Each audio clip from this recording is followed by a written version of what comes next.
जैसे गोरखनाथ जी को परमात्मा मिले थे। गोरखनाथ जी ये आजकल के तो कोई संत नहीं है जिनको हम संत माना करते थे। गोरखनाथ जी में इतनी शक्ति थी, एक पहाड़ को सोना बना दिया था अपने वचन से, सोना, सोने का, स्वर्ण, गोल्ड का। और अपने गुरु मच्छिंद्र नाथ उसका 100 फूंक दिया था, उसकी अस्थि इकट्ठी करके और उसको अपने वचन से शरीर बना दिया था। और वो आत्मा मच्छिंद्र नाथ की फिर उसमें प्रवेश कर दी थी। और फिर भी बोला हुआ था, फिर भी मोक्ष नहीं था उसका। अपुन आत्माओं तब परमात्मा मिले थे उनको और कहा था कि गोरखनाथ में सभी का गुरुआ, सबका एकमात्र गुरु मैं हूं पूरे विश्व में। ये संत भाषा है क्योंकि ये पद्य भाग के अंदर अपने राग के अनुसार बोला जाता है। कहा कि गोरखनाथ में सबन का गुरुआ। अब गोरखनाथ जी क्या कहते हैं, तेरा वचन मोह लग गए कड़ुआ। कि आप जो कह रहे हैं मेरे अतिरिक्त कोई संसार में गुरु नहीं है, तो मुझे आपका ये वचन अच्छा नहीं लग रहा, कड़ुआ लग रहा है, बुरा लगता है। तो परमात्मा कहते हैं कड़ुआ लगे सो मीठा होई, हमरी बात पतीजे जोई।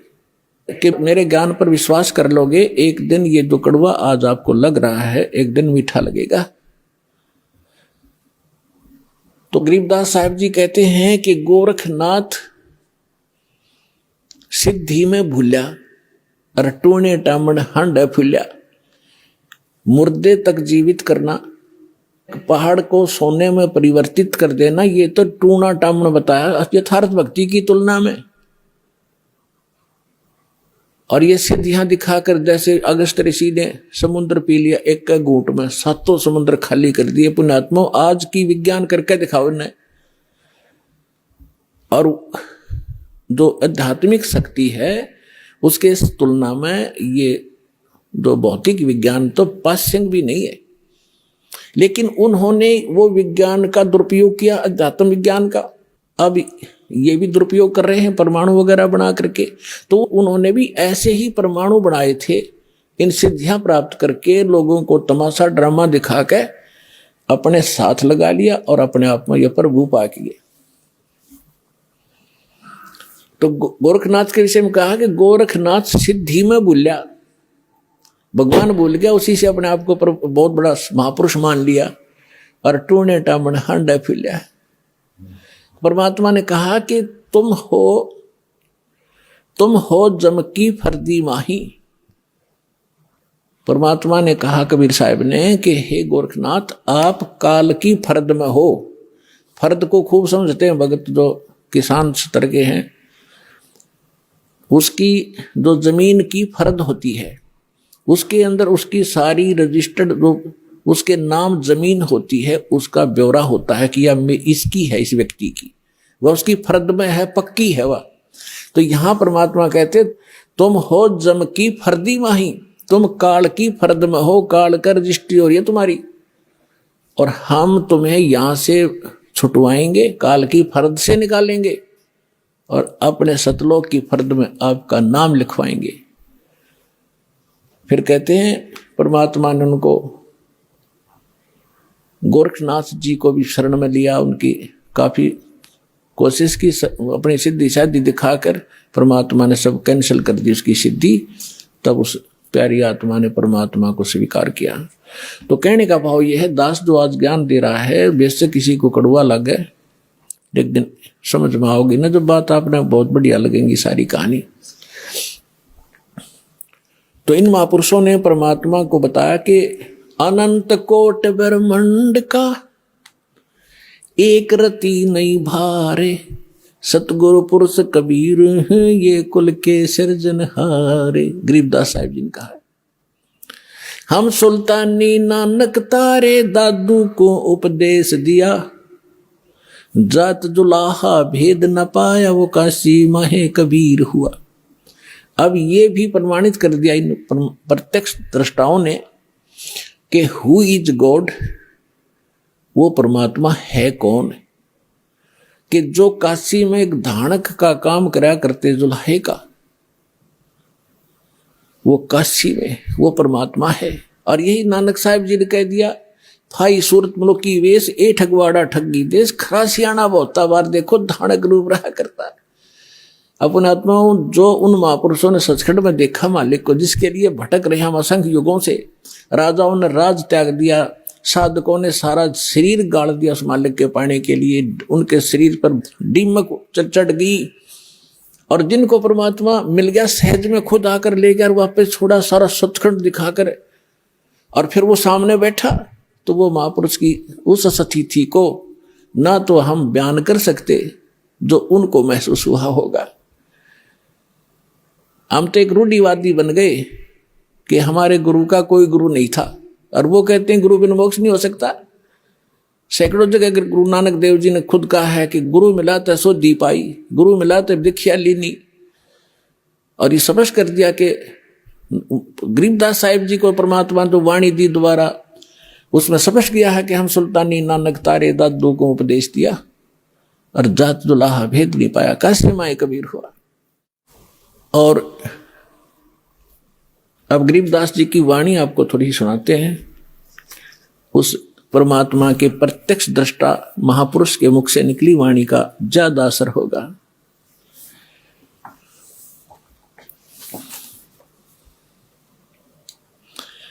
क्या कहते हैं, पंजा दस्त कबीर का सिर पर रखो हंस, यम किंकर चंपे नहीं तुम्हारा उधर जाएगा वंश। पंजा दस्त माने हाथ का, कबीर परमेश्वर के हाथ का पंजा अपने सिर पर बनाए रखना। आपके निकट यम के दूत नहीं आ सकते, काल के दूत आपके निकट नहीं आ सकते, आपका पूरा वंश उधर जाएगा, पार हो जाएगा। कबीर साहब कहते हैं, भक्ति बीज जो होवे हंसा, अर्ता के उतारूं 71 वंशा। 101 पीढ़ी पार कर दूंगा, परमात्मा कहते हैं, जो मेरी सत साधना पर शुरू कर देगा एक बार। 101 पीढ़ी।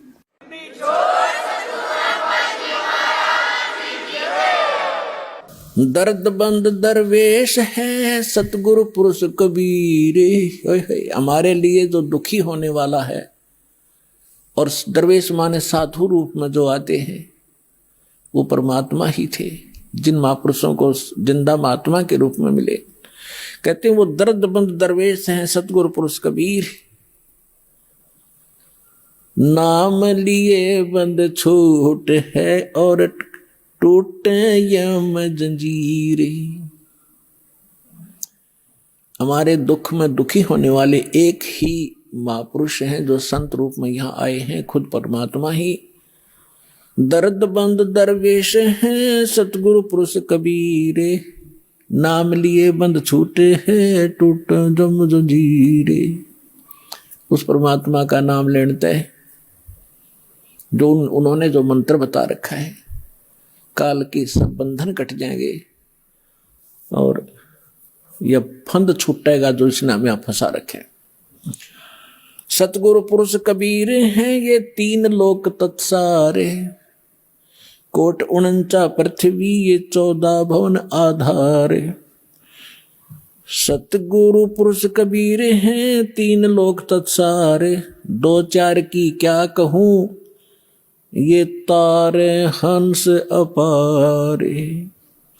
सतगुरु पुरुष कबीर हैं ये 4 युग परमाणे, ये झूठे गुरुआ मर गए भाई हो गए भूत मसाने।